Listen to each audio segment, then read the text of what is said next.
Hi, hello, and welcome back to A Pain in the Art. On today's episode, I have Xiomara and Robyn, and we're going to discuss how life imitates art and how we've taken inspiration from reality into performances and creating art. Okay, so Xiomara, you're doing a show for Edinburgh, correct? Yes, I am. Okay, and could you just give me a brief thing on what your production is about? So the show is called The Struggling Life of an Artist, and it's loosely based, or no, better said, inspired by events that have happened to myself and the girl that I've co-written it with. She's also directing it. It follows the story of an aspiring horror writer and an aspiring actress, both who are broke and in the brink of desperation, and they're told they will be given their ideal jobs if they can change one thing. For the horror writer is to use a pseudonym for her new book, because female names don't sell as well.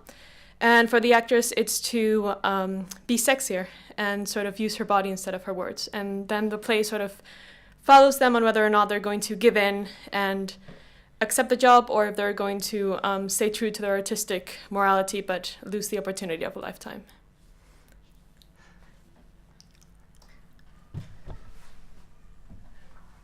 Okay, and out of the two, which character do you feel like you relate to the most, or do you relate to both of them an equal amount, or? I have always called myself a writer first and an actress second. So, the writer is based on me and things that have happened to me. So I relate myself to the writer most. So have you actually been asked to use a pseudonym then? No, that's where the line sort of merges. The play is not so much about the events that happen on the surface. It's also about artists in general and how they're asked to change in order to fit into the industry, and how now more than ever, I personally find that art is not as truthful as it was before. People are doing things just to get into the public eye as opposed to doing things that they believe in. So it sort of follows that sort of thing as well, but no, I have never asked to use the pseudonym. So do you have any personal experiences that you feel, is it more like the concept of selling out to an extent, or is it more just trying to get attention? In what regard? In regards to creating a piece of art that will probably get viral, for example. Yeah, that you don't believe in, but you've more been asked to do something in order to get the likes or do it for the gram, as opposed to actually creating art that you really believe in. Have you been put in a position like that? Yes, I have. But going back to your question, was selling out or? Yeah, do you see it as selling out to an extent, or do you just? Do you not see it like that? Selling out? You mean the show itself? Oh no, sorry. I mean selling out in the terms of selling your soul. Selling your soul, not as in. I'm sorry, that was me. I was gonna say, God, I hope so. She sells out. But I think if I understand it correctly, then yes, I think that at some point or another, it's such a what do you call it? The industry itself is a scary beast, and maybe you're gonna get to a point where you're going to be so panicked about your normal life and finances and whatnot, and that somebody's going to go ahead and give you this opportunity and say, well, change this.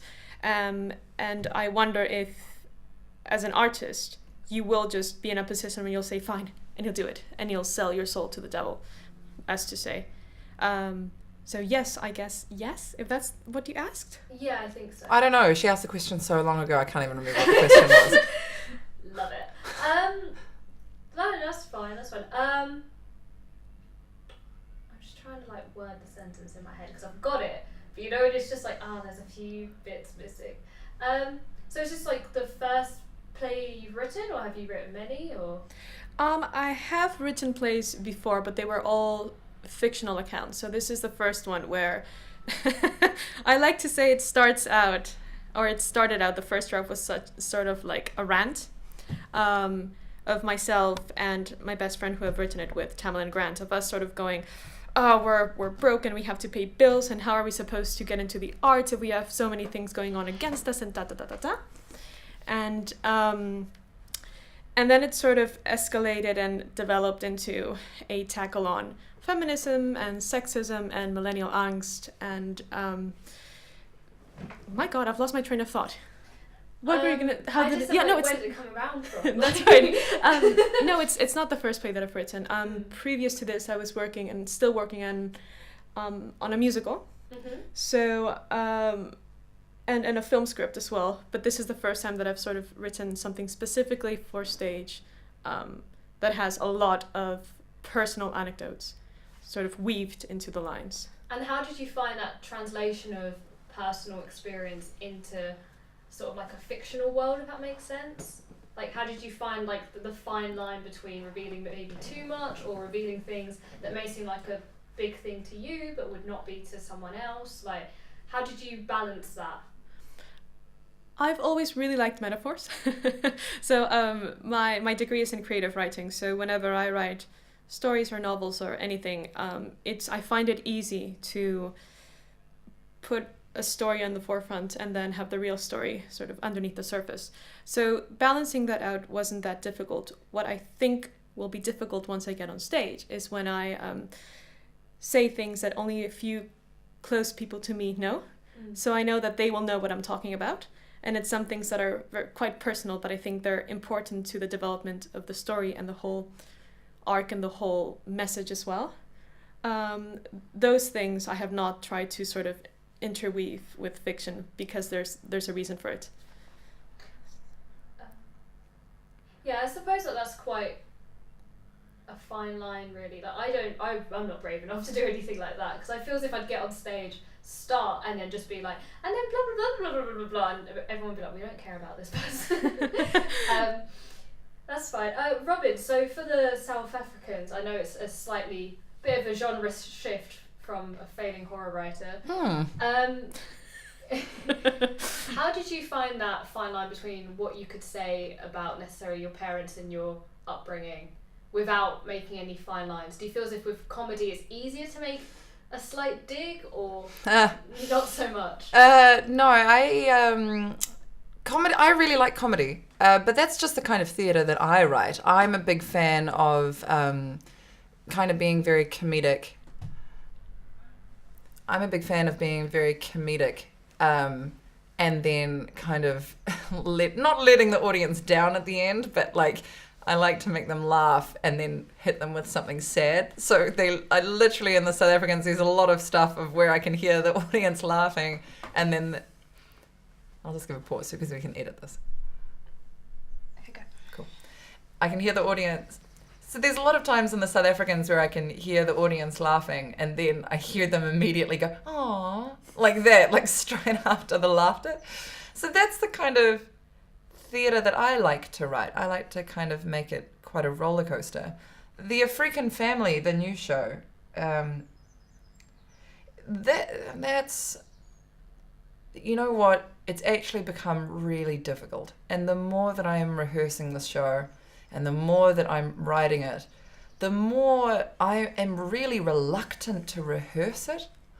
And I think I am reluctant to rehearse it because I've really shot myself in the foot by writing about stuff that is really personal and really painful. And whenever I come to actually getting up and rehearsing, there's something inside me that's, I really, for the first time in my life, don't want to get on stage and rehearse the show. And I realize it's because I'm dealing with things that I've cathartically tried to write about that have been very painful and transitional in my life. And, you know, the rule is that you write what you know. So I always live by the rule that whether it's in the South Africans and it's about immigration and displacement, I mean, if I've felt it, then somebody out there also has definitely felt it, which we've seen in the reaction to the show. It's fine. We can just edit this, right? No, it's fine. That's why I'm making notes on my phone of when we've moved it, great. so I can edit it easier. Good. Okay. Okay, okay. I know that stuff in the South Africans that I'm talking about and rehearsing is also incredibly, even though it's incredibly sensitive to me and it's painful to rehearse, people out there will relate to it, and people out there will watch me on stage saying these things and talking about these issues and go, "Oh my goodness, that's completely what happened to me, or I know exactly how that feels. And that's the kind of theatre that people go to watch. They want to be affected, and people go to see this to, come out and having felt like they've experienced something. But I am in the middle of it at the moment going, damn it, I wish I hadn't written about this, and I wish I wasn't putting this on stage, because I'm finding it incredibly sensitive to talk about a relationship that's failed, that broke my heart, and talking about friendships that fell apart and that there wasn't a reason for it to be falling apart. I mean, it's I'm sure when I'm through this very transitional period of it, it'll be great, and I'm sure I'll be able to get some distance from it. But right now it feels so close to home, and it feels too affronting. So then, of course, it leads into the horrible panic of, I'm not rehearsing the show, and the show's not ready, and oh my goodness, I've got to do a preview performance in 2 weeks, and I still don't know the ending. So it's a horrible perpetual cycle. But I think I don't know, I can't speak for everybody who creates this kind of work, but I think if you're going to write what you know, you can't shy away from the real nitty-gritty details of it. Because if you're trying to affect an audience, then you have to. You have to go there. It's just hard to do it day in and day out. I don't know if you feel that as well. There's a particular monologue in my play that I haven't gone through yet, because it's just difficult, because every time that I start doing it, I start crying, and I have to do it, but it's an interesting angle that you brought out, which is we always think, how is this going to affect the audience? Will they believe that it's real or not? But to turn it around and say, well, how is this going to affect the performer? Because you can do it for however long the Fringe lasts, 20 something days. But it's still quite fresh and raw every time you do it. Yeah. And I think that's the job. That's your job. I think it's different when you're cast in a role. You go through a different phase of making that role your own. I'm Meisner trained, so I live with the idea that there is no such thing as character, and that you are the character is you. So every time I audition for a role, it's always me. It's just a different circumstance that I'm in, but it's always myself. But you have to work hard to make that material your own, and make it organic, and make it coming from an honest place. This is where it's difficult when you write your own stuff, and then you do your own stuff. I mean, as actors and as creatives and as artists, it's the dream, isn't it? I mean, in order to be able to put something on, to be able to finance it and be able to perform it, it's what we all study for, or what we all kind of strive for. But the fine line is that it sometimes is to your detriment. And the thing that panics me the most is that, I'm going to go to the Fringe and do this show, and people are going to be like, I hated that. And I'm going to be like, oh man, I poured my heart and soul into this. They're absolutely going to hate what I've done. Be like, well, I hated living through it. Yeah, so totally. Welcome. Yeah, it's just kind of that thing of, it's art, isn't it? And it's subjective, and you're never going to please anybody. So, at the end of the day, you have to do it for yourself. You can't do it for an audience, or I can't do it in hopes of changing somebody's life by coming to see this show. I have to do it for me. I just wonder if I've jumped the gun too soon. I wonder if I'm writing stuff and creating this show around topics that I feel fully like I haven't healed from. Yeah. And I wonder if that's a mistake that I have made. As my father would say, a mistaker you make it. I wonder if it is a mistaker I've made it. Yeah, but I don't know if you feel distanced from what you're doing, because you're an actress and you're writing about actresses in the industry, and I don't know if it's so sensitive for you. I think the topic itself is not as sensitive as the repercussions of the topic. So in the play, it's the characters are dealing with, oh God, how are we going to have to pay all these things? And then we have to ask our parents for money, and we have to justify what we're doing. And we could have lived better and maybe given them some money back and stuff like that, which is something that I feel very close to. That's one of my sort of personal guilts. And I will be performing this in front of my parents as well, which is something that I know that you did in front of yours. It is very sensitive, and it's a scary thing to A, put yourself out there, and B, at least for me, is to have people maybe judge you all over again, because they'll realize obviously this is the character and it's based on something that he did. So maybe I'm wondering if while the play is going on, they'll be thinking, oh, that's why she's where she is, because she's done that wrong. and then coming back to me, after the play and discussing this, I'm afraid they're gonna say it and I'll be like, oh God. I feel the same because I've written about real people. Yeah. And I have very vaguely, look, my mum and dad's names in the Afreakin family and in the South Africans are still the same. They're still Gordon and Helene. The other people that I talk about, yeah, their names have been changed, but some of their names are very, very vaguely changed. It's a very thinly veiled concept of actually writing about real people who will probably come and see this show. And that's a massive fear of mine, is going, oh my God, how is she going to feel? I didn't even really consider how she was going to feel. That, a friend that I write about, and, if I know that, an ex's parents might come see it, and it's not insulting to them in the slightest, but it is writing about real circumstances, and it is writing about real things that went down. And I worry about that kind of thing, of being judged as well. But then in comes also the ethical dilemma of, is it fair? Is it fair to write these kinds of circumstances? Is it fair to them because they happen to be there, or they happen to be part of this and part of what I'm now writing about? I with my parents, I didn't, and the South Africans, how the South Africans started, we've talked about that briefly. I didn't run the 10-minute piece through them. The only honest thing was their names were the same and their mannerisms are the same. It's essentially them. The circumstance has massive creative license, so it's not really like I've written about my parents' lives. I'm just playing my parents. But the circumstances in the Afreakin family are very, very true to what went down. Look, they've been slightly embellished in terms of creatively raising the stakes.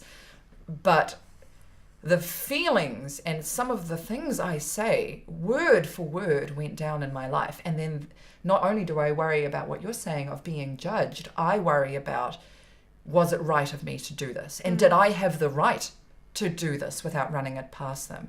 And honestly, if I feel bad. I feel bad I didn't run it past them, but I actually feel like, with however many weeks to go until Edinburgh, 25 or whatever it is, I feel like I'm in too deep now to get permission. And I feel like the only thing I can do is, probably sit down with them if they are to come and see the show and go, like, it's the essence of what I'm writing about is real, but I hope you can understand that creatively I've tried to distance you as much as possible from it, but this is how I felt, and this is what other people, when I've spoken about it or discussed the play with them, they've felt. And they've seen the demise of these relationships and the demise of their friendships and how it affected them, and the idea of making sacrifices in order to be happy and cutting people out because it relates more to your happiness. It's universal. People understand these kinds of things. I only hope that I've written it well enough that people aren't portrayed as the villain. Yeah. And that people can see it from all sides, and people come and watch, and nobody in the play is portrayed as horrible or villainous, but more so people walk away going, I can see why everybody did what they did. Yeah. But you also have to realize that we're doing this in a time span of an hour. These are events that have happened over the course of years. So how do you take, God knows how many months, constrict it to 60 minutes and try to show all facets of an event? You can't really do that. It's really, really difficult. Yeah. Is your show written in real time? Because my show is 60 minutes. The Afreakin Family is 60 to 65 minutes long. And it's written in real time because it's set around a dinner party. So the hour is literally the hour. But is yours... No, mine goes, I think it's 2 days. Oh, okay. Yeah. But obviously... The show goes for 2 days? Or Get ready, story? Macbeth, number 2. Yeah. The story goes, it's set on the time span of 2 days, yeah. But still, it's so many things that I wish I could just pause and be like, let me explain this before I insult anybody, and then continue with the show. But obviously, you can't. But I wonder if there's... Have you ever had people come up to you and ask you, oh, is this part of the show also real? Then you say no, and then they go, oh, sort of disappointed. No, because the South Africans, I don't want to spoil it, but there is somebody who isn't. I mean, look, in real life, they're not real. They're fictional. But people come up and say, "Oh, is this aspect of the play real?" And I say, "No, I wrote that, or I just created that." And I get the reaction of, "Oh, thank God." I get that, but I don't. Why? Do you have a different response? Well, I haven't actually gone and performed it yet, so I'm waiting. But with the people that I've spoken to, it's that response of, have you actually been given a book contract and told that you have to change your name? And when I say no, then everybody goes, well, there goes your story. There goes everything out the window, and you have no basis now. And the thing is that I think people are placing too much emphasis on whether that particular point of the story is true or not. That's a gigantic metaphor for artists in general being told that you have to change. It's not particularly whether or not I have been asked to change my name for a book contract. But I have a feeling that that has to be somehow addressed in a proper manner so that the audiences don't go in there expecting that to be the true part of the, or focusing on that part of the play. Did you say you feel some sort of obligation? Yes. To let them know that? Yes. I don't know. I don't know about that. It's because the South Africans is so creative, but the essence of what I wrote about, look, it's about immigration and displacement and loss and leaving everything you've known, starting over again. But so much of it is fictional. But the essence of what I've written about in the South Africans, the feelings of not fitting in, the feelings of this isn't my home, the feelings of I've left a home, that's not my home, I've moved here, this isn't my home, where the hell do I belong? I don't fit in anywhere. That's very real. And that was what I was trying to get across. The story in the South Africans for me is like the umbrella.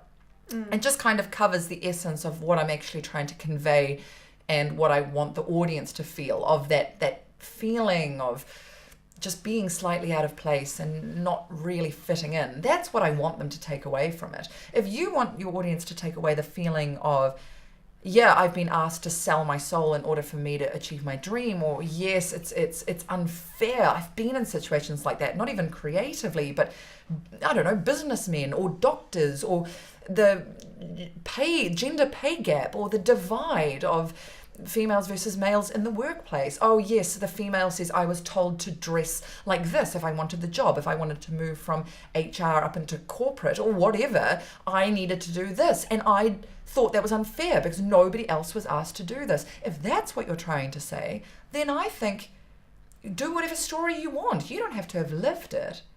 I think like this is almost where I'm envious of you. I wish the Afreakin Family, I wish I had fabricated or created more of a heightened story and let these feelings of outgrowing people and changing and moving into a different phase of your life and feeling the loss of what used to be. I wish I had created a more fabricated story in order to let those messages come through. I wonder if the circumstances I've written are so close to home that I almost feel paralyzed because I've left myself creatively no place to go. You know, I've written the circumstance as it is, and now I feel like in a way I can't change it because I don't know how to embellish what has happened. Because it feels too sensitive. I feel like I have to just leave it as it is. Yeah. So in a way I'm quite envious of you. Because I think as long as you're getting your essence of the point of what you're trying to say across, I don't know, this is just my opinion, but I'm like, go nuts, friend. Yeah. Yeah, you don't have to like have lived it. But question, you say that you have a feeling that you should have asked other people their permission whether or not you could tell their story because it's unfair to them. But at the same time, wouldn't it be unfair for you not to be able to tell not particularly your side, but how the story has affected you? Yeah, I don't know, is it? Would it have been like a detriment to the artist's world, like the living creative life that is being an artist? I mean, like, if I just hadn't told this story, am I indulgent for telling the story? Am I wallowing? Am I in self-pity because I lost these people or lost these relationships I had and it kind of broke my heart? I mean, like, am I just being creatively selfishly indulgent? I don't know. I don't think it is. For me, it's quite cathartic to just write everything and see how it goes. And I've always been one to do things for myself. If other people go and see it and they like it, that's great. But first and foremost, I have to do it for myself. So I don't think... I mean, you're not divulging incredibly personal facts about these people's personal lives. No. What you're doing is you're recreating, in a sense, or from what I gather, the circumstance, this particular set of circumstances and how it affected you. Yeah. Which, to an extent, you don't require their permission for. You're telling the story from your perspective, not theirs. Yes, I am. But I think I still very much care. The way that you probably care about your parents coming to see your show. Right. I still very, very much care about them. And I don't really care about a lot of people's opinions, but I care, the few whose opinions I care about, I care hugely. And I would hate for anyone to be hurt, or anyone to feel like they were used, or anyone to feel like I wouldn't want to, it's same as you, I wouldn't want to upset anyone. But then again, in comes the question, which is like, well, can you play it safe? I mean, look, there's in the play, in the Afreakin Family, I talk a lot about Bruce Springsteen's song Dancing in the Dark. Like, it's a running theme of the show, which every time I rehearse the show, I have that song stuck in my head for like hours afterwards. But the line of the song, like one of the lyrics is, you can't start a fire worried about your little world falling apart. And it's odd because it kind of like suits this conversation that we're having. And you can't play it safe in art, whether it's in different mediums of creativity. You can't, can you? I mean, look, if it affects you and it's raw and it's honest, you can only hope that everyone knows you're doing it in order for, not for any reason other than to create something really effective that people come to see and go like, oh God, I loved that, or oh, that made me feel like this. You hope that people know you're creating something that's independent from you, and that it's not like an exacerbation of your old wounds, or it's not like a cathartic kind of release of tensions that used to be held. You know, like it's not this exorcism. You're creating something that's independent from you. But again, I come back to saying it, and I live by it. You write what you know, and this is what you know. And if it affects you, it's going to affect somebody else. You just hope people know you as a person, and you hope that they know that you do everything in love, and you're not out to kind of, I don't know, like like stabbing, like, you know, like Everybody's made me angry. yeah, exactly. Like you're not seeking vengeance, you know. You're just creating a show about what affects you, you know. Yeah. I do have to say, I personally find it quite admirable, because whenever I'm making something, I really like distance myself from it, because I don't know whether it's a me thing. I don't really quite like to talk about how I'm feeling. I'm like, everything's fine. And I know, like last year in particular, I had to make a documentary. With my original plan fell through. I had to make a documentary, and instead I decided to go down maybe the more vulnerable route. And it was like, the process of doing it was like, I really enjoyed that, and it was something different and taught me a lot about things and like how to put things into perspective. But I cannot for the life of me let anyone watch that. I can't. I just physically can't. Like, I just sent it off to my examiner. My examiner was like, cool. I was like, right, that's it. No one's seeing it. Like, my parents haven't seen it. No one, I could probably count on one hand the amount of people who have seen it. And that was begrudgingly, and or because someone got like the documentary behind without me knowing. And so like they watched it, and I just remember being like, oh my God, they know too much. And like, I find it really sort of admirable that you can talk about these things and like how they've affected you, even if it's something just like in the workplace, or if it is like a personal sort of, not wound, but wound, I suppose.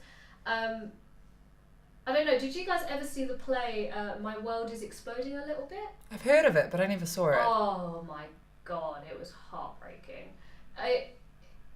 It was about like this girl who lost both of her parents, and she lost one quite young and then one in like her 20s, 30s maybe, and it's all just one woman, and the sort of influence of everyone else is like text on a screen. and behind her, and or I remember watching that, and I've never been more like, not in awe of, but just more like, I have so much respect for you because you can just come out and you can just say it. Whereas for me, I'm very much like well, let's do a film about something that's not happening in my life. Yeah, I So wonder like, if that's. sort of Do you that. think that's almost cultural? Do you think it's that British stiff upper lip, don't talk about how you're I don't feeling? know, because she was British, and I don't come from a necessarily British background, but I guess the other part is like Northern African / Arab, like, we are strong. Don't look at us.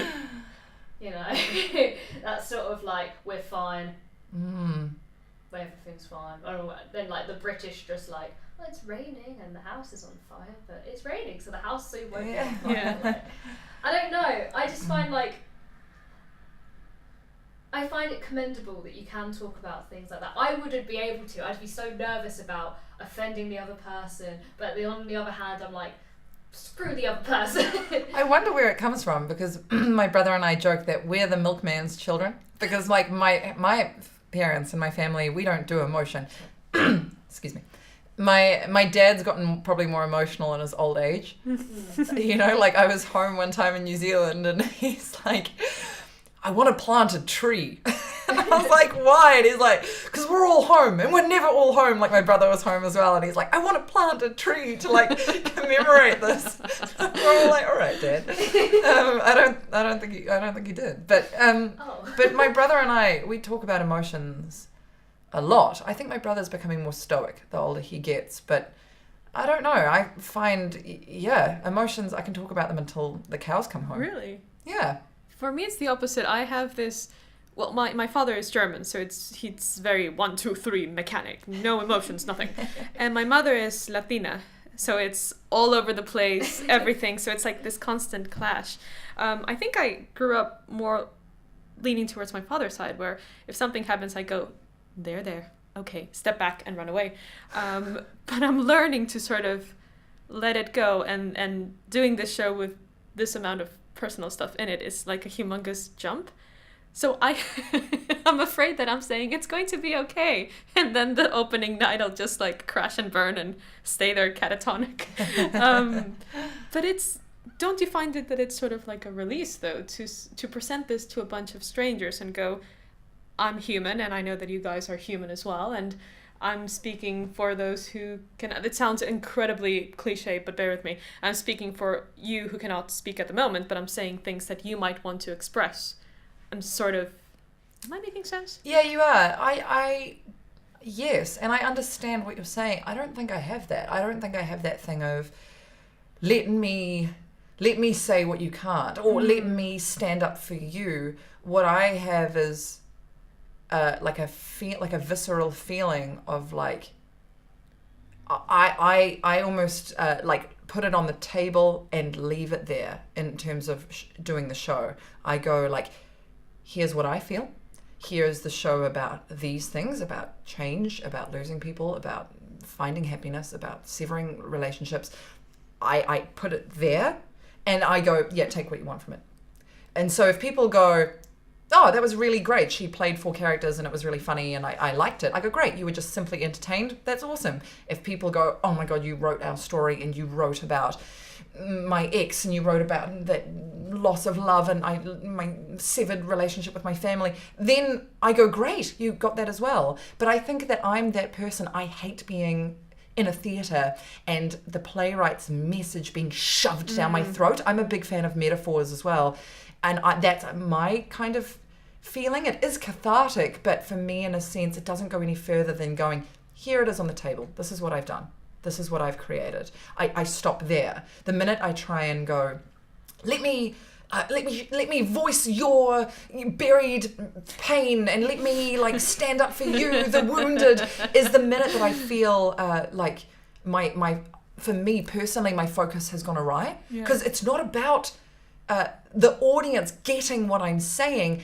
I just want to like give them a smorgasbord of a show and they take from it what they want, because I know that I like that kind of theatre of going like, there are shows that I go to and I'm like, the white shirt he's wearing represents the white privilege. Oh my God, I get it. Like, I read so into like those shows.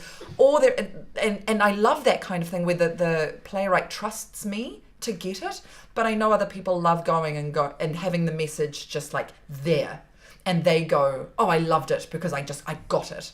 So it's just kind of that. I think that's why shows are different, because you just have different ways of saying what you want to say. But also I think I fear reaching out and going like, let me speak for you, because soon I start trying to give them what they want, and I start writing for the audience or writing for them as opposed to writing from me and writing what I want to say, because that's only my creative tendency, is that I keep saying to myself, if you felt this and if you had this happen to you and this is the after effects of it, somebody else has felt this. And somebody else in some shape or form has felt the essence of what I'm trying to write. That idea of losing relationships, that idea of change, that idea of trying to find new happiness in a new phase of life. So that's kind of my thinking. Yeah. Yeah, I mean, I don't know. I suppose I worry that I'll kind of go over the fine line of like making something fictional and being too close to home. But I suppose I'm kind of like your brother in a way. I've got more cynical and stoic as I've got older. Oh my God, when I was a child, I could cry for like high heaven over... I remember like being visibly upset when the cat on Blue Peter died. I was like, oh my God, Socks, what a hero. Whereas like now, you know, someone will say something quite ugh, and I'm like, okay, cool, that happens. Life's a disappointment. Like, I don't know. I think I've gone from like super emotional to just like bury it in, and then I suppose that's why people are like, oh, Lena, you always go like from 0 to 100. It's like, yeah, because I was at 98 for like a month. Like, you know what I mean? It's like I find that so hard to communicate, especially if I was to put it in like a form of art. I suppose to me that's more film than theatre, but like I've considered writing and I've considered putting it down in this way, and it's just like I don't feel comfortable with it yet, because I guess I'm worried that like 1, you're going to be judged, or 2, it's not my place to say because other people are involved. I don't want to villainize someone. I don't want to manipulate myself as well, because there's like again another fine line. I'm either like, I did all I could in that situation, it was the best I could have done, and it's also, I am the worst human being ever. I messed everything up and this is all my fault and that's why they left. And it's just like, this is a... So I guess for me, I'm one of those people who I relate to seeing it in other work, and I'm like, okay, cool, I'm not going insane. It's... Yeah, like I'm not alone. Yeah, I'm not alone, but it's also like, okay, you're not going crazy. Like, other people have felt this as well, other people have had worse, other people have had better. You're simply in the grey, like, and that's fine.